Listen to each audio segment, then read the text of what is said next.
description of your job? My name's Dave Dick. I'm an art director, designer, printmaker. I'm also a teacher at George Brown College. My job's changed a little bit, so I work for myself now, kind of finding cool projects to work on, and anybody who will put up with me, really. What was one experience as a graphic designer that you will never forget? I always find it funny when people try to make classic techniques in a digital space. So I once had a creative director that wanted the posters to look screen printed and didn't really know how we were going to achieve that. He's like, well, how are we going to do that? It's like, we're going to screen print it and then scan it and it'll be done. Right? So just like, I guess that's, I've run into that a lot in the industry where it's just people kind of being like, well, what if we wanted to make it look like it was drawn by hand? We'll fucking draw it by hand. Who would you say is your greatest inspiration or mentor? Yeah, that's a loaded question. I'd say we could go down the road of like life inspiration where I'd say like my grandfather escaping during the war and coming to Canada and doing all that and kind of working the grind for 40 years to make a life for his children and ultimately me. But if we go down the road of kind of creativity, inspiration, like the Polish poster artists of like the 40s and 50s and 60s, right? And then I guess in terms of career or like mentorship maybe, I had a creative director named Sam Lamb, and she was amazing, and she was a maker herself, so she only worked 4 days a week. So you worked your ass off to get as much stuff in front of her Monday through Thursday, because she would be in her studio on Friday doing her own art. Right. But it was cool because coming from, hustle and bustle of the agency world, where you were really trying to impress your creative director constantly, it was more about shooting in the dark, kind of till you hit something.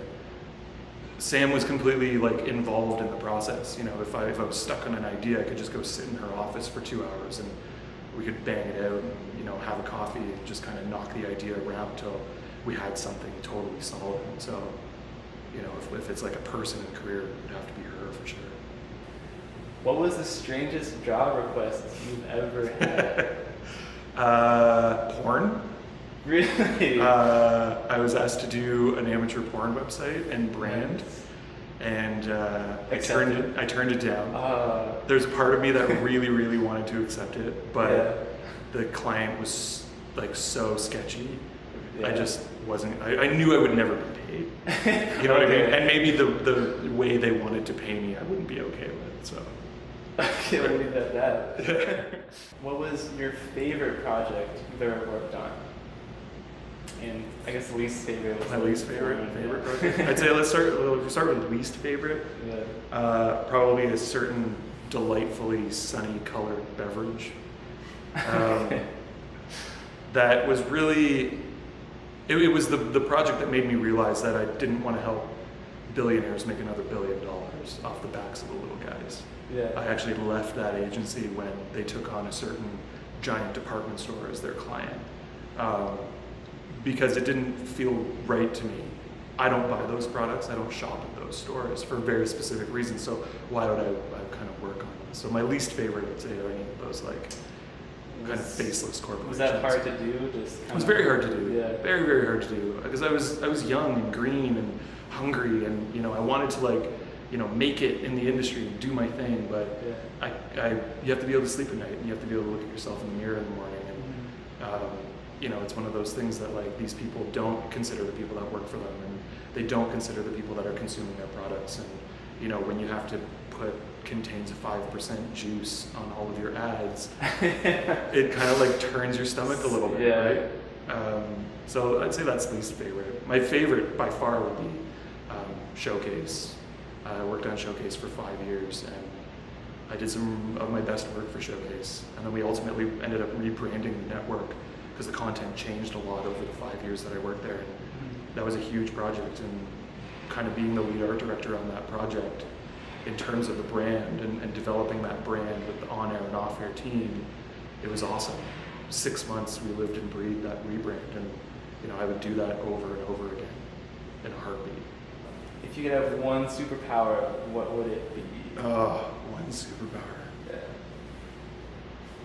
I wish I could like sniff out bad designers before I worked Wow. with them. Yeah. You know, like just know That's the right art director away. in you right there. Yeah, you know what I mean? Like know right away whether or not you can work with somebody. Yeah. You know, And like clients you could too. just smell it, like some kind of scent they would give off. It's just That's all it would do. shit. To something. Yeah, right. How would you explain that to them? Like they're like, You just wouldn't even interview them. You'd like say hi and just walk away. that'd be so official. Yeah, right. You know, like so, peace. And I'm just thinking like some eccentric. You Yeah, have to really own up to eccentric. totally. aspect of that. You know, Yeah. start wearing skinny jeans and like paisley jackets or something. Like women's sunglasses. Women's sunglasses, exactly, right. Yeah, feathers in your hat. Fedora maybe. Yeah, yeah. What is your favorite karaoke song? My favorite karaoke song. Yeah. Oh. I can do like what is your favorite type of music? I guess. I'd say if I had to choose one, it would be like psychedelic rock. Oh yeah. But if there was like a favorite karaoke song to perform, it'd have to be like something by Meatloaf. Yeah. You know what I mean? Yeah. Because Meatloaf, you know, like he's an amazing singer, but I feel like Meatloaf would be that like, it's that song, like any of the songs, like you could get away with being kind of bad as long as your stage presence is amazing. Do you perform it though when you go up? 'Cause some people Yeah, like dude, super- I'm behind the camera most of the time, right? But if I had to pick my favorite karaoke, it would be a Meatloaf song. Yeah. Yeah, Right on. it's great.